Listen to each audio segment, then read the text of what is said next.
होली कनक भवन में खेलथि राम नरेश होली कनक भवन में खेलथि राम नरेश किनका के हाथ कनक पिचकारी किनका के हाथ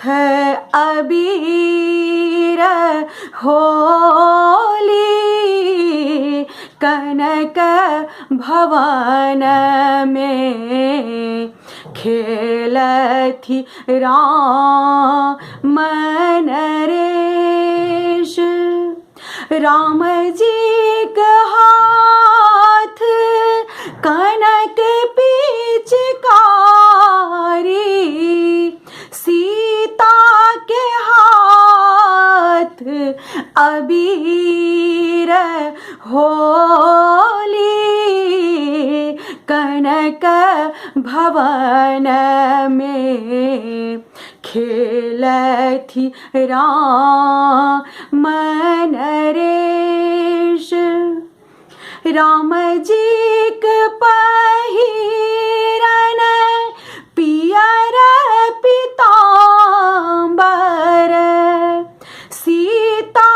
के पहिरन चीर होली कनक भवन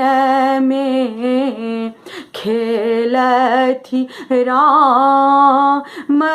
नरेश होली कनक भवन में खेलथि राम नरेश।